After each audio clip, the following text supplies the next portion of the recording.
नमस्कार, सुरागीलाल news channel के Uttarakhand bulletin में आप सभी का स्वागत है। आई नजर डाल लेते उत्तराखंड की तमाम प्रमुख खबरों पर। देहरादून में ब्रिगेडियर की गोली मारकर हत्या, कानून व्यवस्था पर उठे सवाल। रामनगर में हैवानियत की हदें पार, पिता ने नाबालिग बेटी से किया दुष्कर्म। रामनगर में दबंगों का आतंक, युवक पर हमला और फायरिंग का लगा आरोप। बाजपुर के कॉलेज में परिणाम सुधार को लेकर छात्रों के 2 गुटों में मारपीट। रामनगर में पुष्कर सिंह धामी के दौरे से पहले युवा कांग्रेस का विरोध, कई कार्यकर्ता हिरासत में। हनुमान जन्मोत्सव पर हल्द्वानी में भव्य शोभा यात्रा, गूंजे जय श्री राम के जयकारे। हनुमान जयंती पर रामनगर पहुंचे सीएम धामी, मंदिरों में पूजा अर्चना कर प्रदेश की खुशहाली की करी कामना। उधम सिंह नगर में बस पर पथराव, पुलिस जांच में जुटी। हल्द्वानी में रसोई गैस की किल्लत पर फूटा लोगों का गुस्सा, एसडीएम कोर्ट में प्रदर्शन। बाजपुर में गन्ना किसानों के बकाया भुगतान पर सरकार का फैसला, दर्जा मंत्री मंजीत सिंह राजू ने जताया आभार। अब खबरें विस्तार से। देहरादून में अज्ञात हमलावरों ने एक ब्रिगेडियर की गोली मारकर हत्या कर दी, जिससे पूरे प्रदेश में सनसनी फैल गई है। घटना के बाद पुलिस ने इलाके में सुरक्षा बढ़ा दी और आरोपी की तलाश शुरू कर दी। वहीं हल्द्वानी के विधायक सुमित हृदयेश ने इस घटना की कड़ी निंदा करते हुए प्रदेश की कानून व्यवस्था पर सवाल उठाए। उन्होंने कहा कि जब इतने बड़े अधिकारी सुरक्षित नहीं है तो आम जनता की सुरक्षा पर भी सवाल खड़े होते हैं। फिलहाल पुलिस पूरे मामले की जांच में जुट गई है। देखिए, सबसे पहले तो ब्रिगेडियर वीके जोशी जी को मेरी उनके परिवार के प्रति संवेदना और सद्भावना मैं प्रकट करता हूं। और ये बड़ा दुखदाई कृत्य हुआ है। और लॉ एंड ऑर्डर की व्यवस्था कैसी है जब राजधानी में पिछले 2 महीने से इतने मर्डर हो गए, और ये भी रैंडम एक्ट ऑफ वायलेंस जो था, जिसका सामना ऐसे हमारे ब्रिगेडियर साहब ने करा जिन्होंने दुश्मनों की गोलियां भी झेली होंगी। तो ये सोचनीय विषय है कि अगर देहरादून ही सुरक्षित नहीं है, प्रदेश व्यापी सुरक्षा की क्या स्थिति रहेगी। ये जो एक गन कल्चर का प्रचलन है और इसको बहुत वो मानते हैं कि बहुत बड़ी चीज़ है किसी पे शस्त्र लाइसेंस है, इसका दुरुपयोग जो लगातार हो रहा है, विशेषतः शराब पी के जो लोग शस्त्रों का उपयोग करते हैं, इन पे सख्त से सख्त कार्रवाई आर्म्स एक्ट के तहत और इनका तुरंत निरस्तीकरण इन शस्त्रों का होना चाहिए। और लगातार मैं तो कह ही रहा हूँ, आपके माध्यम से फिर से कह रहा हूँ कि भाई मेरे पास कोई शस्त्र लाइसेंस के लिए तभी आए या कोई अगर बहुत ही जरूरी बात है, अगर कोई काम कर रहा हो ऐसा, वरना शस्त्र लाइसेंस कोई स्टेटस सिंबल के लिए अगर कोई आ रहा है तो मैं हाथ जोड़ के आपके माध्यम से भी कहना चाहता हूँ, मैं उसका रिकमेंड नहीं करूंगा। और ये बहुत दुखदाई हमने यहाँ पे भी देखा, हमारे पुरोहित जी लोहनी जी के पुत्र का भी, हमारे छोटे भाई नितिन का भी यहाँ पे हत्या हो गई। ऐसी ही उसमें हुई, खाए पिए में शस्त्रों का इस्तेमाल हुआ। तो शस्त्र हम क्यों इस्तेमाल करें? गन कल्चर का प्रचलन पूरे उत्तर भारत में, और ये शान और शौकत से शस्त्रों का जो प्रदर्शनी करते हैं, ये कतई भी स्वीकार नहीं। और साथ ही साथ कानून व्यवस्था जो है चरमरा चुकी है। हम सदन में भी ये विषय उठाया था और हर दिन ये बात सत्य साबित हो रही है। रामनगर विकास खंड के एक ग्रामीण क्षेत्र से इंसानियत को शर्मसार कर देने वाला मामला सामने आया है, जहां एक नशे के आदी पिता ने अपनी ही 13 वर्षीय नाबालिग बेटी के साथ दुष्कर्म कर पिता बेटी के पवित्र रिश्ते को कलंकित कर दिया है। जानकारी के अनुसार ग्रामीण क्षेत्र में रहने वाली एक महिला ने कोतवाली पुलिस को तहरीर देकर अपने पति पर आरोप लगाया कि उसने उसकी 13 वर्षीय नाबालिग बेटी के साथ दुष्कर्म किया है। मामले की गंभीरता को देखते हुए पुलिस ने तुरंत कार्रवाई करते हुए आरोपी पिता के खिलाफ मुकदमा दर्ज कर उसे गिरफ्तार कर जेल भेजने की प्रक्रिया शुरू कर दी है। पुलिस द्वारा पीड़ित किशोरी के बयान दर्ज किए जा रहे हैं और उसका चिकित्सकीय परीक्षण भी कराया जा रहा है। फिलहाल पुलिस पूरे मामले की जाँच में जुटी हुई है।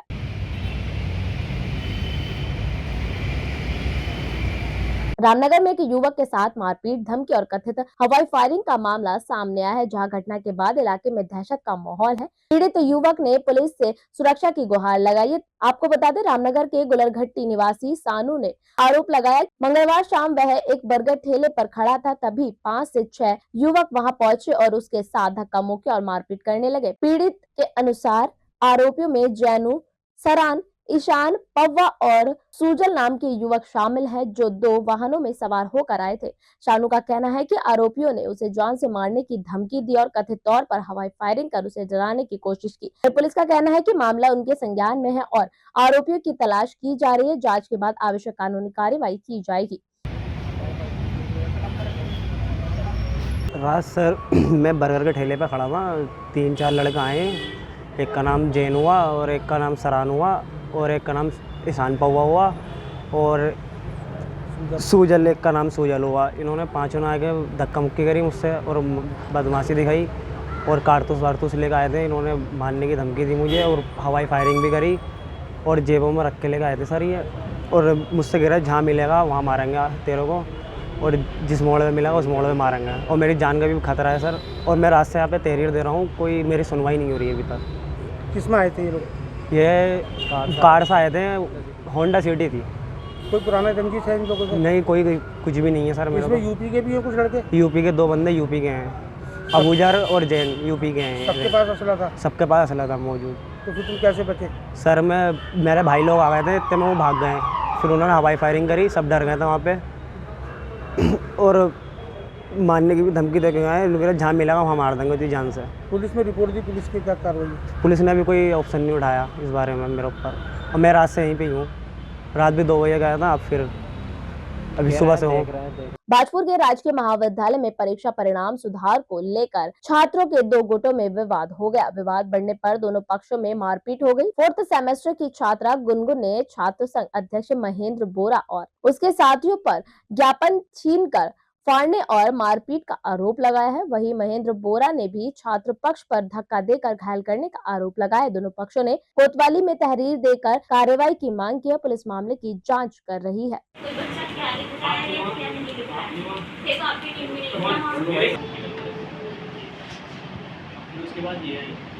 पवार, मैं आज दोपहर 2 बजे के टाइम पे अपना एक ज्ञापन देने गई थी प्रिंसिपल सर को अपने साथियों के साथ। मैं जब ज्ञापन लिख रही थी तो लिखते हुए वक्त एनएसआई के जो छात्रा हैं उसमें महेंद्र सिंह बोरा भी थे, जो अब कॉलेज के अध्यक्ष हैं। वो अपनी टीम के साथ आकर हमारा ज्ञापन को फाड़ दिया और हमारे प्रिंसिपल के पास तक वो ज्ञापन गया भी नहीं है। और जब हम ज्ञापन लिख रहे थे तो हमसे बोल रहे थे कि तुम ज्ञापन लिख क्यों रहे हो। मेरे साथ जाति सूचक शब्द बोलने लगे, मेरी टीम को धमकी देने लगे कि तुम बाहर मिलना। अब वो मेरे साथ इतनी गलत हरकत कर रहे हैं, मेरे जाति सूचक शब्द बोल रहे हैं, तो आप ही बताइए कि आगे मुझे मेरे घर वाले निकलने देंगे क्या? ऐसी छात्राओं के लिए ऐसे ही उंगलियां उठाते रहेंगे? और मैं एक लड़की होकर मैं अपने लिए, मैं उस कॉलेज की छात्र हूँ, मैं अपने लिए आवाज़ नहीं उठा सकती? मैं अब छात्रों के लिए कार्य कर रही हूँ तो मुझे बोल रहे हैं तू तो हार हुई कोषाध्यक्ष है, क्या तू यहाँ पे आवाज़ उठाएगी? मुझे इस तरीके से रोका जा रहा था और धमकी दे रहे थे मेरे साथ वालों को कि तू बाहर मिल और हम तुझे बाहर बताएंगे। तो आप ही बताइए इसमें हमारी सेफ्टी है? ये हम अपने प्रिंसिपल से अपनी बात नहीं रख सकते? और बोल रहे थे तू उल्टा सीधा लिखेगी प्रिंसिपल सर को। क्या मुझे इतनी नॉलेज नहीं है? मैं उस कॉलेज की छात्र नहीं हूँ? मैं वहाँ पे अपनी बात अच्छे लिख नहीं सकती? या मैं पढ़ी लिखी नहीं हूँ? मैं एक दो में कुछ लिख कर दूँगी? ऐसा मुझ पर आरोप लगाया था इन लोगों ने और बोल रहे थे कि तू विधायक है क्या यहाँ की? क्या मैं अपना कार्य करूँ? पुलिस ने बोला है कि इस पर कार्रवाई करेंगे और मैंने ये बोला है कि अगर कार्रवाई नहीं करी तो मैं यहाँ पे कल से अपने महाविद्यालय में धरने पे बैठूँ। जो अभी रिजल्ट आया है उसमें कुछ बच्चों की बैक आई है, मैं उसी विषय में लेकर अपना ज्ञापन देने गई थी और वो ज्ञापन पूरा लिखे भी नहीं गया था, आधा ज्ञापन लिखा गया था। इतने में वो लोग आके मेरा ज्ञापन को फाड़ दिया। राजकीय स्नातकोत्तर महाविद्यालय बाजपुर से। अरे भाई जरा रुकिए, कहाँ जा रहे हैं? आपके पास आईडी कार्ड है क्या? ठीक है, आप जा सकते हैं।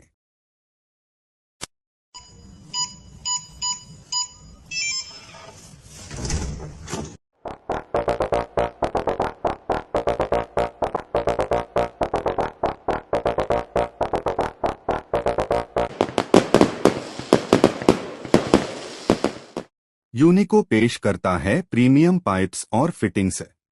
यूनिको में है दम, यूनिको नहीं किसी से कम।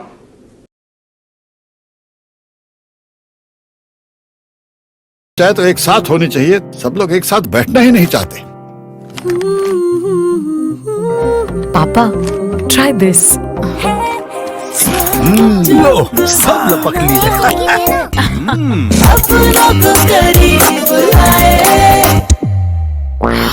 ये क्या हाल कर दिया है रूम का? बस कल से चाय? कल से चाय मेरे रूम में। देवर पान नमकीन। रामनगर में मुख्यमंत्री पुष्कर सिंह धामी के दौरे से पहले युवक कांग्रेस ने जोरदार विरोध प्रदर्शन किया। कार्यकर्ताओं ने काले गुब्बारे लेकर सरकार के खिलाफ नारेबाजी की। युवा कांग्रेस के जिलाध्यक्ष सुमित लोहनी के नेतृत्व में कार्यकर्ता लखनपुर चुंगी क्षेत्र में एकत्र हुए और सरकार के खिलाफ प्रदर्शन किया। मौके पर मौजूद पुलिस ने प्रदर्शनकारियों को रोकने की कोशिश की। इस दौरान हल्की झड़प भी देखने को मिली। पुलिस ने कार्यकर्ताओं के काले गुब्बारे फोड़ दिए और कई लोगों को हिरासत में लेकर दूसरे स्थान पर ले जाया गया। पुलिस का कहना है कि कानून व्यवस्था बनाए रखने के लिए कार्रवाई की जाएगी। घटना के बाद रामनगर में सुरक्षा व्यवस्था और कड़ी कर दी गई है।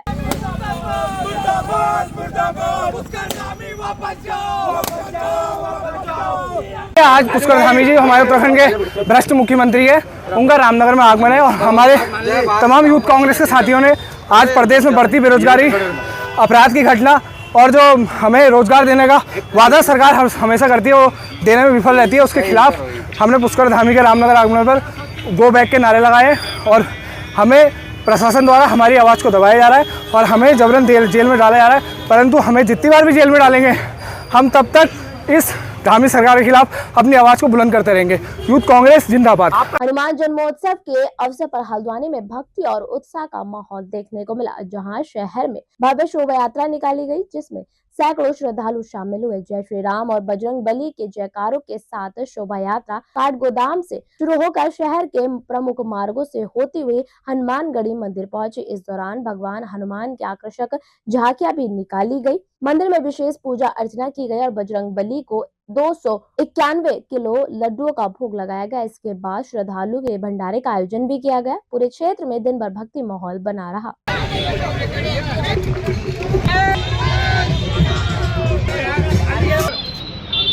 हमारे थ्रू कुछ नहीं होता, जो भी होता है हमारे बाबा कराते हैं, उनकी कृपा से होता है जो भी होता है। बाकी तो बाबा की इच्छा है, ये कब तक चले कहाँ तक चले हमें नहीं पता। हमने तो शुरू करा, अब इसका समापन तो बाबा ही करेंगे।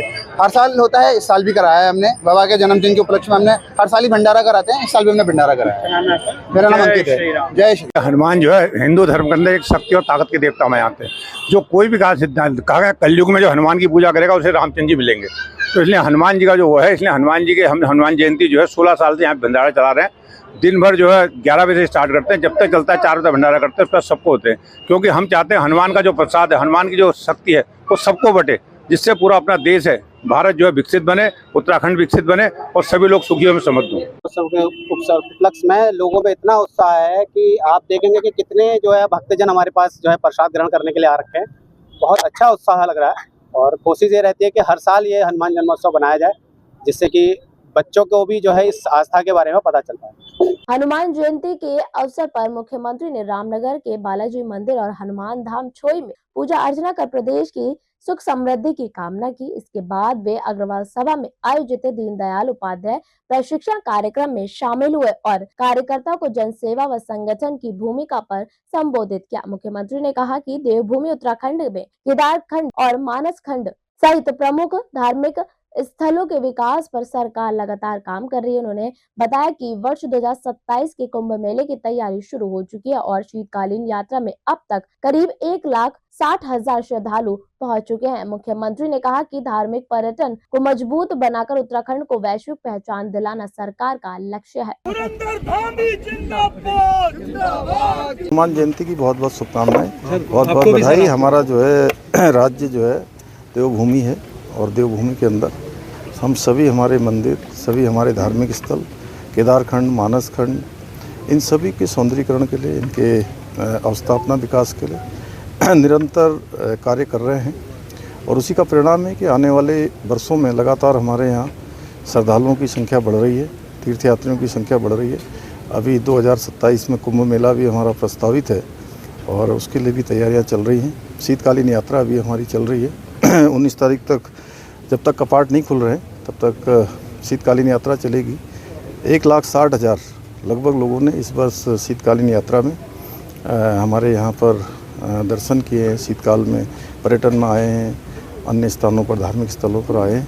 ये क्रम निरंतर चलता रहे और ये कुंभ मेला हमारा भव्य दिव्य हो, उसके लिए हम काम। प्रशिक्षण कार्यक्रम पूरे देश के प्रदेश के अंदर चल रहे हैं और ये हमारे कार्यकर्ता, जो कि संगठन का जो पर्व होता है उसके बाद उनका शिक्षण हो, प्रशिक्षण हो, विचारधारा के प्रति और प्रतिबद्धता हो, जनता के काम और अच्छे तरीके से सभी कार्यकर्ता करें, एक माध्यम बने, सेवा सुशासन और तेज गति से बढ़े, केंद्र सरकार राज्य सरकार की योजनाएं जन जन तक पहुंचे, उसके लिए कार्यक्रम उत्तराखंड के उधम सिंह नगर जिले में चलती रोडवेज बस पर पथराव का मामला सामने आया, जहां ओवरटेक को लेकर हुए विवाद के बाद कुछ युवाओं ने बस का पीछा कर हमला किया। जानकारी के मुताबिक टनकपुर से हरिद्वार जा रही रोडवेज बस पर गदरपुर और किलाखेड़ा के बीच नेशनल हाईवे पर बाइक सवार युवकों ने पथराव कर दिया। हमले में बस के शीशे टूट गए और चालक घायल हो गया। बस में सवार यात्रियों में अफरा तफरी मच गई। चालक बस को सीधे दोराहा चौकी ले गया, जहाँ पुलिस को घटना की सूचना दी गई।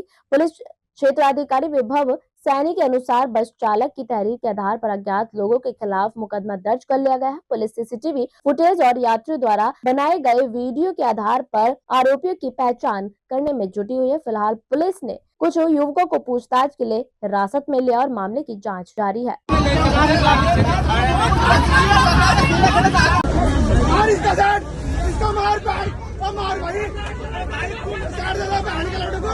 इसमें कल हमारे पास एक जो रोडवेज है जो टनकपुर से हरिद्वार जा रही थी, तो उनके जो चालक है उनके द्वारा एक लिखित तहरीर दी गई, जिसमें एक मुकदमा जो भी पंजीकृत करा गया।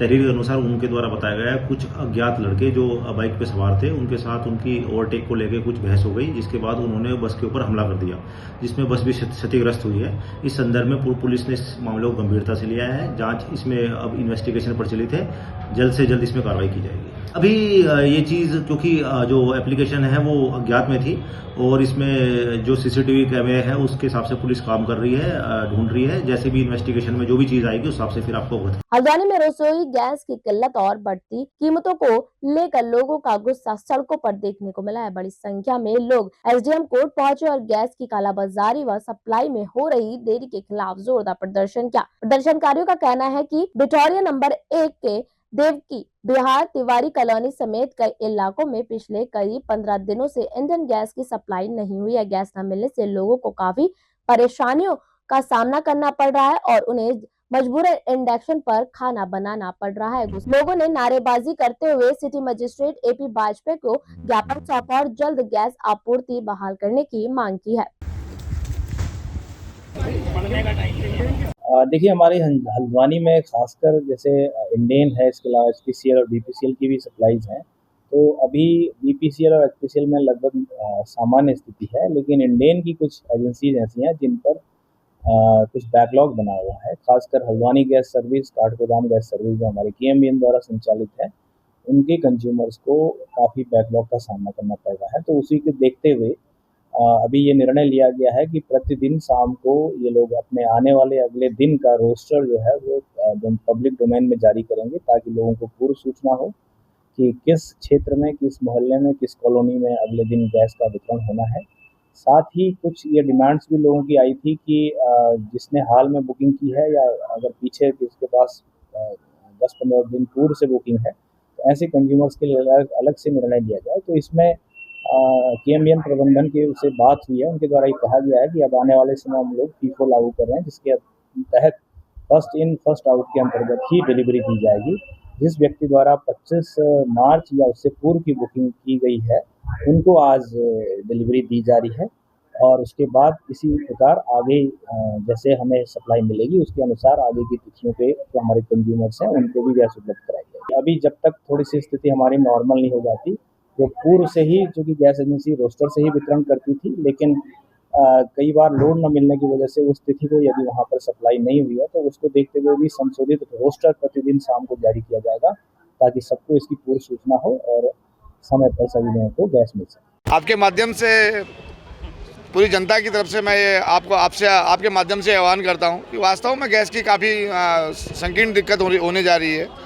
हमारे वहाँ कई लोग फ़ोन करके आते हैं, हम गैस एजेंसी को फ़ोन करते हैं, खासकर ये इंडियन गैस एजेंसी सरस मार्केट जिनके संस्थापक हमारे खाती जी हैं, कभी भी फ़ोन उठाते नहीं हैं। और गैस की ऐसी किल्लत है कि गैस डिस्ट्रीब्यूशन में की कमी की वजह से और गाड़ियों का न्यूनीकरण ना आने की वजह से यह दिक्कत दिन पर दिन बढ़ती चली जा रही है, जिसकी गैस एजेंसी पिछले 12 तारीख से किसी को गैस नहीं मिल पाया है। काफ़ी लोग ऐसे हैं कि जो कि बाहर चूल्हा लगाकर अब खाना बनाने में मजबूर होने लगे हैं। मैं आपसे यही आह्वान करूंगा आपके माध्यम से कि भाई सभी की सुनी जाए और सीरियल वाइज सीनियरिटी के हिसाब से गैस दिया जाए। अरे भाई जरा रुकिए, कहाँ जा रहे हैं? आपके पास आईडी कार्ड है क्या? ठीक है, आप जा सकते हैं।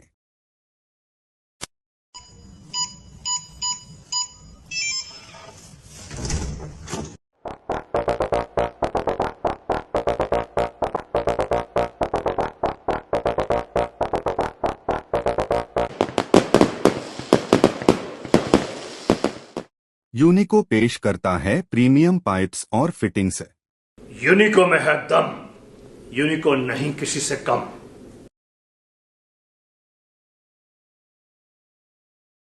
चाहे तो एक साथ होनी चाहिए, सब लोग एक साथ बैठना ही नहीं चाहते। पापा, ट्राई दिस। लो, सब लपक ली।